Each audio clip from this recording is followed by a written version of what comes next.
Today on CityCast DC, the gas versus electric stove debate is hotter than you might expect. DC Council is considering legislation that incentivizes a switch from gas stoves to electric.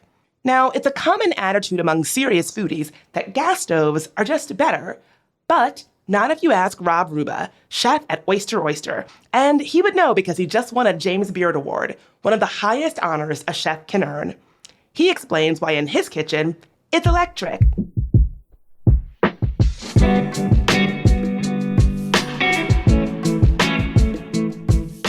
Today is Monday, August 7th. I'm Bridget Todd, and here's what DC is talking about.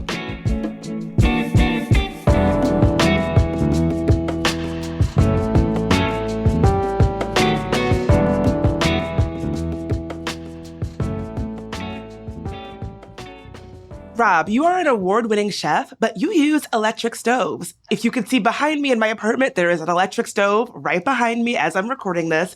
I feel like there is a narrative, like a mainstream narrative, that most foodies or actual people who know about cooking or chefs prefer gas stoves, but why do you prefer electric? Yeah, I prefer electric when I was looking into sustainability for the restaurant. Gas use and whatnot, in the direction we're headed to becoming more reliant on electric and solar and other forms of energy. Building a restaurant that is looking towards the future, something that I'm going to be using 5-10 years from now, technology-wise, it just made sense to go through the electric route, through induction cooking. We see these things on the news where a gas line leaks and this 100-year-old building explodes and people are put out of homes. I think we eliminate that risk factor of just also having to tear things up and renew things constantly because of the degradation of just the infrastructure itself. Also, there are effects. There is some reports that came out about the health effects of that. And I'm sure 100 years from now, they'll talk about the effects of electric. But for now, it's a lot better move for us as we try to build more sustainable cities and rely on solar and other forms of energy, and we get away from coal and gas. And as we do that, I think that electric is the way to go. It's very efficient. There might not be this romantic notion of flames and fire and all that kind of stuff. But in the end of the day, what we're trying to achieve is the exact same thing, what occurs within the pan. So you mentioned people might have this romantic vision of a chef shaking the pan over rising flames. Why do you think we have this idea that cooking on gas is better? Because a lot of original electric equipment was not sufficient, was not at a commercial level for chefs, especially. It's the classic coiled electric top that you put your pot on and 4 hours later you can finally boil some pasta. I think it's that, right? The technology wasn't quite caught up with what its demands are of a commercial kitchen. We know that even just cooking at home, the hood system, we smoke our house out when we try to cook things that we normally cook at a restaurant. But the technology's there now. The efforts are put into it. The pans that you can buy are so universal with the equipment now. It's just a great time to be on board with it. What about induction? First of all, what is induction? And how does that play into which is more economical, what's better to have in your house? I think if you are a serious cook, induction's the way to go. It utilizes magnets in there as well. And it's way more, the pans themselves are absorbing the electricity. They're heating up a lot more efficiently than the classic electric stove, which is just like a hot glass plate. The other nice thing about induction is when you turn it off, it quickly cools down. So the surface is very safe as well, which is great. You don't have to worry about accidentally put your hand on it and burning yourself later. And that's really awesome, right? And also, I talk about the ability to control exactly what you want. You can look at it on temperature range, or you could put it on numbers like I'm cooking at a 2 or I'm cooking at a 14. And we've seen in the restaurant, we've had to boil water for a coffee service really quick. And, you can put a pot of water on and you have a boil within 30 seconds. And that's amazing, and just that. We're in a world where we love convenience. There's this dichotomy that it's not sustainable, right? But it can be when we're talking about things like induction, where we can have things a lot quicker, more efficient, and it's also a lot better for all of us for our future. So I think with induction, that is definitely a powerful move, and it's something that we're all going to have to slowly adapt to, I think, and just look at our systems in a better way. So as someone who is decidedly not a serious cook, I did not know any of that about induction. I wonder, does it take an adjustment to go from the visual flame to using a number system when you're using induction cooking? Yeah, definitely. I mean, I think we all struggle with that at the restaurant. A new cook will come in, they'll put it on, they'll just turn it all the way up like you would a regular stove, and they go to put something in and it's going to burn immediately. And that's back to how efficient it is and how lovely it is. I mean, you work gradually, start at the lower numbers and see where you're at, and eventually you'll find it's really fun and it's super easy to clean. You think about that gas stove and trying to scrub out that, the pasta water that overflowed with the sauce that got in there. It's so nice to just be able to wipe something down too. And then we talk about sustainability again. The amount of chemicals and stuff you need to use to actually clean this equipment is way less compared to what you need for traditional gas. Oh my God, nothing is more humbling when, if you're me, the one time a year when you open that thing on your stove and it's got all that dried gunk in there and you're like, oh my God, being able to just wipe it down is a real benefit.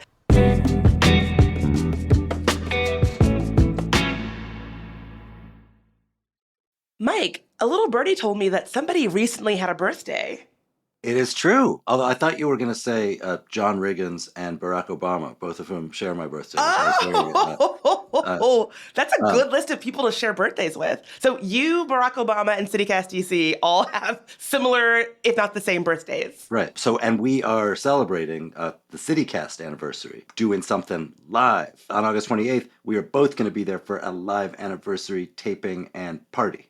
I can't wait. It's all happening at Sunny's Pizza in Parkview. It's going to be an anniversary party and live taping. It starts at 5 p.m. and there's going to be a natural wine tasting by Plant Wines. Monday night, taping starts at 6:30, and it'll kind of be a nice fall foliage-looking event. We're going to be talking about DC's fall fairs, so getting us ready for the cooler fall weather, which y'all know is my favorite season. And we will be joined by Chelsea Ceruzzo, formerly of Axios, now my Politico colleague. I can't wait. I'm excited to get to hang with you and celebrate both your birthday, CityCast DC's birthday, Barack Obama's birthday, all in one spot. This episode is brought to you by Certified Piedmontese Beef. Listen up, foodies. Make your next meal even better with real Nebraska beef. They have healthy, tender, delicious Italian heritage beef, grass-fed and sustainably raised on lush pastures in the Midwest. You can even create your own personally curated meat box that's shipped right to your door. To get 2 free steaks with any purchase over $50, use the code FREEBEEF at checkout. Learn more and shop exclusively at cpbeef.com. As a chef, I feel like you've definitely used gas at points in your career, even though you're clearly like an electric evangelist. Is there something that gas stoves offer that electric stoves might not, or vice versa? Yeah, I mean, I'm not talking to you today to be like, burn all the gas down. It's just, there's definitely pros to it. There's some things you just can't do. If you don't have wood fire and you want to char an eggplant to make a good baba ganoush in your house, yes, that open flame is lovely, because unfortunately, if you put an eggplant on top of an induction, it's not going to do much. So it'll slowly burn and just set off your fire alarm. That's all you're going to get from it. So there are some things, and technique wise, where it's still really, really lovely and fun. But I think those are all in moderation and how you should use it. And I mean, there are some things with the induction. If you're used to sauteing aggressively and doing the pan like that, you have to learn to lift the pan a little higher, or you're going to smash the glass surface. There's learning curves for sure, and different ways of cooking. But I think that's with anything when we're talking about the permanence and responsibility we want to work with within the sustainability realm, is we all have to be flexible and change and kind of flip the script of how we're used to doing things. So there definitely are some different ways to approach it, but I wouldn't say they're pros and cons. They're just different perspectives of how to use each style of equipment.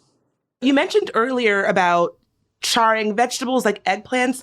How would you navigate that on electric? Yeah, I mean, if you have a pan, like, you want to char on a carrot and stuff, I mean, you're never going to get that flavor from like a smoke from like a wood fire grill. But I mean, at the end of the day, if you're just doing something on gas anyway, you're just picking up that gas flavor. Is dry pan is really high heat on that pan and dry, no oil, and really let the actual heat of the pan send into the actual vegetable and caramelize the outside. That seems to work really well, as not having to use any oil or anything like that. So are there foods that might be better on gas than electric? Like it's easier to cook or better to cook? What we do at the restaurant, I don't see a huge difference.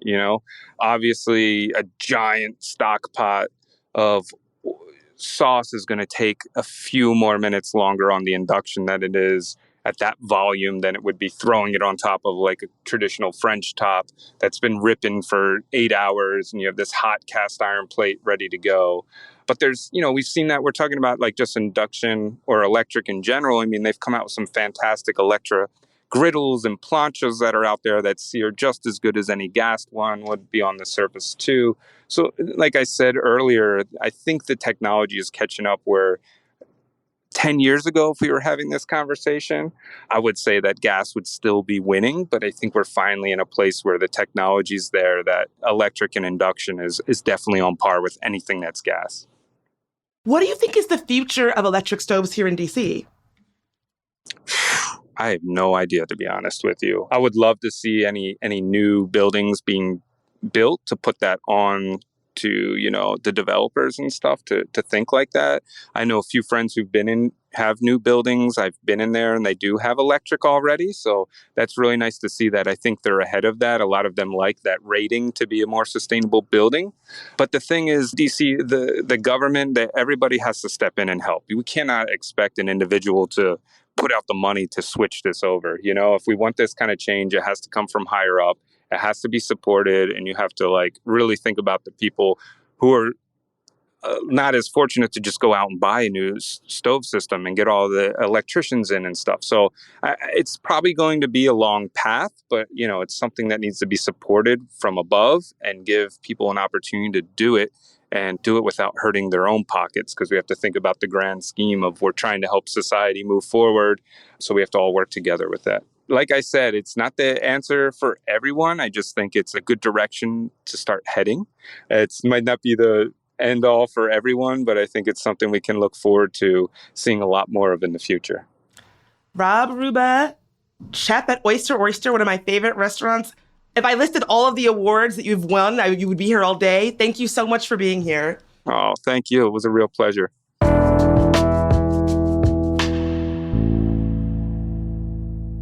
Before you go, here's some quick news. The district is contracting a new sports study to weigh options for financing a new stadium at RFK and other local arena upgrades. It will also study the economic impact of sports facilities on surrounding communities and of sports teams leaving the city altogether.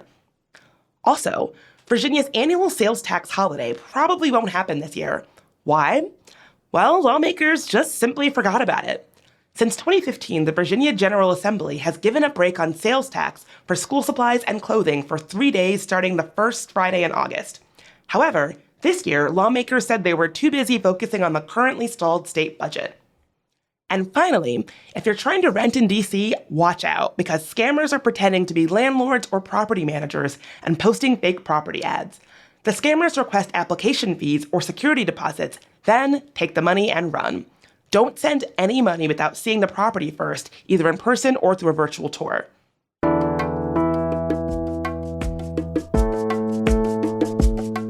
That's all for today here on CityCast DC. If you enjoyed today's show, share it with your friend who swears electric stoves are better. And subscribe to our morning newsletter, Hey DC. We'll be back tomorrow morning with even more news from around the city. Talk to you then.